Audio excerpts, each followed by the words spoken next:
અહીં ઉપસ્થિત ગામના સરપંચ શ્રી, શિક્ષણ સમિતિના અધ્યક્ષ, શાળાના આચાર્ય શ્રી, શિક્ષકગણ તથા મારા વાલા દેશભક્ત મિત્રો, આજે પ્રજાસત્તાક દિન વિશે હું કંઈ કહેવા માંગુ છું તો તમે બધા મને શાંતિથી સાંભળશો।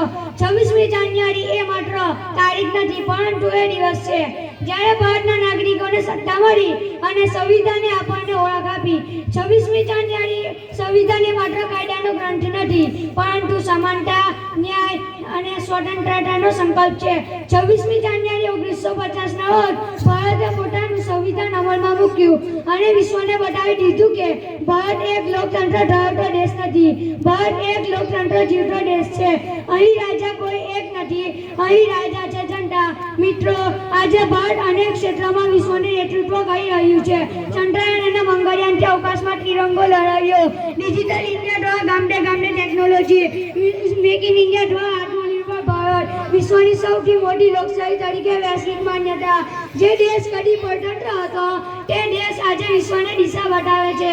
મિત્રો, સિદ્ધિઓ સાથે સાથે આપણે સત્યથી આંખ મીચી ન શકીએ। આજે ભારત સામે કેટલી ગંભીર સમસ્યાઓ છે: બેરોજગારી, ભ્રષ્ટાચાર, અશિક્ષા, પર્યાવરણ પ્રદૂષણ, સામાજિક અસમાનતા। દેશને કમજોર કરતી બાહ્ય શક્તિ નથી પણ અંદરની અવગણના છે। આ સમસ્યાઓનું નિવારણ સરકાર માત્ર એકલી નહીં પરંતુ ભારતના દરેક નાગરિકોએ પોતાની ફરજ સમજવી પડશે।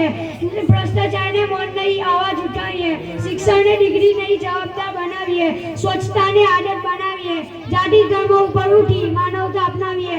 જો દેશને બદલવો હોય તો પહેલા આપણે આપણી જાતને બદલવી પડશે। છેલ્લે હું એક પંક્તિ કહી મારી વાણીને વિરામ આપીશ। दुश्मनों में भी दहशत है मेरे राष्ट्र के स्वाभिमान की, दुश्मनों में भी दहशत है मेरे राष्ट्र के स्वाभिमान की। विदेशों तक फैली है खुशबू, विदेशों तक फैली है खुशबू मेरे देश के किसानों की। कोई सुरेली हवा मत समझ लेना जनाब, ये हिंदुस्तानी झोंका है। मैं अपनी जात को बढ़ाने से पहले मैं इस हिंदुस्तान का था, हूँ और रहूंगा। जय भारत समाज।